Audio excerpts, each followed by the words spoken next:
बिस्मिल्लाहिर्रहमानिर्रहीम। अस्सलाम वालेकुम नाज़रीन। मज़ीद अपडेट्स के साथ एक्सक्लूसिव के साथ आपकी खिदमत में हाज़िर है। नाज़रीन, बात शुरू करने से पहले एक बड़ा मारूफ वाक़या मेरे ज़हन में आ रहा है। एक बादशाह थे, एक बार उनके महल के बाहर गीदड़ों ने बोलना शुरू कर दिया। गौल के गौल ने अपनी आवाज़ में बोलना शुरू किया। उसने वज़ीर को बुलवाया और पूछा कि ये क्या हकीकत है। वज़ीर चूँकि खुशामदी था, उसने कहा, बादशाह सलामत, ये गौल इस वक्त बहुत भूखा है और खाना मांगने की गर्ज से आया है। ये बात सुनी थी तो बादशाह सलामत ने कहा, इन्हें खाना पेश करो ताकि ये खामोश हो जाएं। काफ़ी तादाद में उनको खाना दिया गया, फिर वो वहाँ से चले गए। दूसरी रात आई, फिर भी यही कैफियत वहाँ पर रही। सूरत हाल का तकाजा यह है। फिर बादशाह सलामत अपने महल से बाहर निकले और वज़ीर से पूछा, अब क्यों आए हैं? तो बादशाह, मैंने पहले भी बताया, चापलूस था, खुशामदी था, कासाले इस किस्म का था।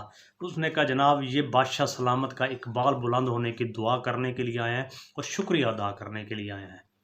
इस बात पर फिर बादशाह सलामत सो गया। तीसरे दिन फिर गौल आया गीदड़ों का।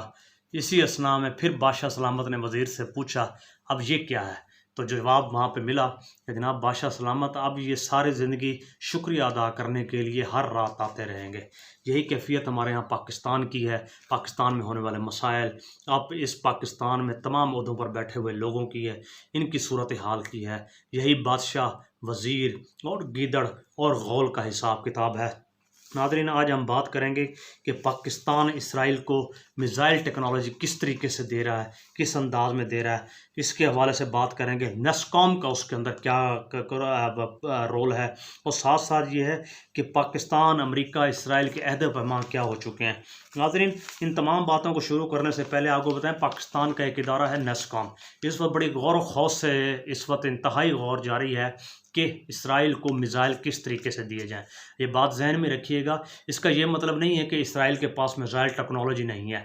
मकसद ये बताने का होता है, जो मिज़ाइल यूक्रेन में गए वही मिज़ाइल हम पहले भी बता चुके हैं, हमास को पेश किए गए बज़रिया इसराइल। उसके साथ साथ ये इसराइल की प्लानिंग के मुताबिक कहाँ उनका Iron Dome, Israeli defence system, AI technology, उसके बावजूद भी हमास के लोग अंदर दाखिल हुए। इस वक्त 1000 से ज़्यादा इसराइली लोग दुनिया से जा चुके हैं, मगर उसके मुकाबले में आप देखें कि जो आयरन स्ट्रॉम इस वक्त जो है ना लॉन्च किया गया इसराइल के हवाले से, उसकी सूरत हाल ये है कि पूरे फ़लस्तीनियों को चारों तरफ से बंद कर दिया गया है। इंतहाई दिगरगूं कैफियत है। और साथ साथ सूरत हाल ये है कि पाकिस्तान या कंपनी या जनरल आसिम मुनीर साहब मुसलसल इस वक्त देख रहे हैं अमेरिका की जानिब, क्या बात करें क्या ना करें। वही अहद व पैमा, वही बातें, वही कैफियतें, वही सूरतें जो इनके अंदर हैं। लाजमी बात है, ये ग़ुलाम लोग हैं तो ग़ुलाम तरीके से ही सोचेंगे। नाज़रीन, पाकिस्तान का जितना भी दिफाई सामान है हम बात करेंगे, उससे थोड़ा थोड़ा करके बेचा जा रहा है। दूसरी तरफ सूरत हाल ये है कि नाज़रीन, शेर अफजल मरवत जो PTI के हैं, उनके घर को ज़मीन बोस कर दिया गया है। उनका जुर्म वफा PTI इमरान खान के साथ ठहरा, लेकिन वहाँ यहाँ किसको फ़िक्र है? किसी को भी फ़िक्र नहीं। बलूचिस्तान में क्या हो रहा है, KPK में क्या हो रहा है, इसके साथ साथ हमारा गिलगित बल्तिस्तान में क्या हो रहा है, हर कोई खामोश है, हर तरीके से खामोश है। बहरहाल ये सूरत हाल चल रही है, चलती जा रही है। लेकिन आप इसके साथ साथ आप ये देखें, इस वक्त नाज़रीन आपकी स्क्रीन पर एक तस्वीर आ रही है जिसमें हम देखेंगे कि हमारे बच्चे या मुसलमानों के बच्चों की क्या कैफियत है, उसके पैरेलल इसराइली बच्चों की क्या है। उनके बच्चों को, ख़वातीन को, बूढ़ों को, जवान को, सबको जंग के लिए तैयार किया गया है और तैयार किया जा रहा है आने वाले वक्त में। नाज़रीन, रजीम चेंज की तबाहकारियों के हवाले से जहां हम बात करेंगे वो भी सुनते जाएं। इस वक्त रेमिटेंसेस के हवाले से हमारे पास एक डाटा है, बड़ा मुख्तसर तरीके से बयान करेंगे। माह सितंबर 2021 में ये तखमीना रेमिटेंसेस का पाकिस्तान में $2.8 बिलियन था, जो कि इस वक्त 2023 में कम होकर $6.3 बिलियन हो चुका है। नाज़रीन, इस कदर कम होने की वजह से आप देखें कि मुल्की मशीशत किस कदर ज़बू हाली का शिकार है। और इसके साथ साथ सूरत हाल ये है कि पाकिस्तान ने, हमारे chief of the army staff ने कहा, इसराइल फ़लस्तीन की जंग में न्यूट्रल रहने का फ़ैसला किया है। नाज़रीन, आप इनकी ज़रा कैफियत गौर कीजिए, कहाँ गए वो वो तराने, वो बातें, वो मुस्लिम उम्मा और मुस्लिम ब्लॉक और ये सारी बातें, कहान पाकिस्तान फ़लस्तीन के मामले में न्यूट्रल रहेगा। ये बात यहाँ तक ही नहीं ठहरती, तुर्की ने भी सेम बयान दिया है, इसी तरह का यूएई और सऊदी अरबिया की भी तरफ से भी बयान आया है। मगर आफरीन है ईरान पर, जिसने इस जद्दोजहद को मुसल्ला करने के लिए 2 कदम आगे बढ़कर साथ देने का फैसला किया है। उसके साथ साथ तालिबान ने भी अंदिया ज़ाहिर किया है, अगर हमें इजाज़त दी जाए तो हम फ़लस्तीन में जाकर फ़लस्तीनियों के साथ, हमास के साथ, इसराइल के ख़िलाफ़ लड़ने के लिए तैयार हैं। और इसके साथ साथ आपको बताते जाएं, इस वक्त हमास ने जनाब यरगमालियों की ब्लैकमेलिंग को फ्रांसीसी सदर ने एक बात की है कि हम हमास की यरगमालियों की ब्लैकमेलिंग को किसी तौर पर कबूल नहीं करेंगे। नाज़रीन अपनी स्क्रीन पर देखें, ये फ़लस्तीन अपना फ्रांस हो, अमेरिका हो, बैरक ओबामा हो, या इस वक्त वाइट हाउस हो, या इसके अलावा यूके हो, ये सब लोग और पूरा यूरोप नाज़रीन इकट्ठा हो चुका है। और इकट्ठे होने में बहरी बेड़ा भी इस वक्त जो है अमेरिका का आ चुका है। मुकम्मल ताउन के लिए पूरे का पूरा वेस्ट एक साथ खड़ा हुआ है, मगर 57 इस्लामी ममालिक खामोशी इख्तियार किए हुए हैं। ये बात यहीं पर नहीं रुक रही नाज़रीन, सूरत हाल तो ये है कि एक दूसरे को बेवकूफ़ बनाने का प्रोग्राम बन रहा है। कहाँ बैरक ओबामा की वो स्टेटमेंट जो उन्होंने फ़लस्तीन के हवाले से, जो ये वाज़े तौर पर ये बताती है किस तरीके से ये कौमें एक दूसरे के साथ, एक दूसरे के सपोर्ट में खड़ी हैं। और इसके साथ साथ अमेरिकी जॉइंट चीफ ने ईरान को भी और यूएई को भी इंतबाह किया है, किसी भी तरह की कोई भी कोशिश ना की जाए इस मामले के अंदर दखल अंदाजी की।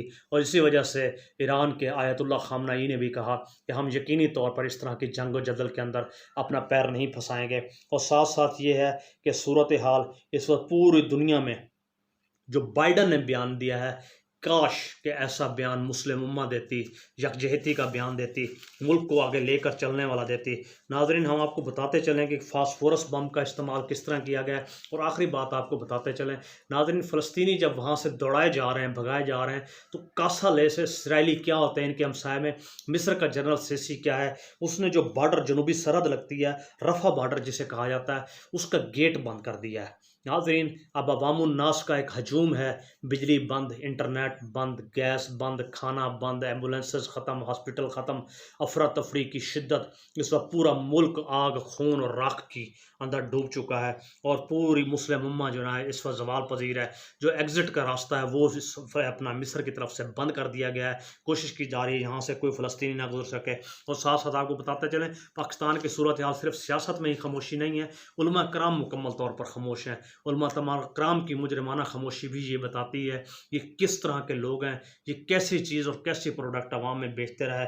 ये इंतहाई बेहिसी ही नहीं, बेगैरती का मकाम है। बहरहाल ऐसी सूरत में हम यही कहेंगे कि अल्लाह रब्बुल इज़्ज़त फ़लस्तीन को, अहले फ़लस्तीन को, मुसलमानों को इस्तकामत दे, जज्बा हुर्रियत दे, फ़तह मुबीन से नवाजे, आसानियाँ पैदा करे और ये मसला ख़त्म हो जाए। मगर इसके साथ साथ आखिरी बात करते चलेंगे, फजल रहमान साहब ने क्या खूबसूरत बयान दिया है, फ़लस्तीनी अमन पसंद रहें। ये वो शख्स बात कर रहा है जो कहता है 7 लाख उलमा का इसमें वारिस हूँ। इससे तो बेहतर पॉर्न स्टार मियाँ खलीफा ने बयान दिया।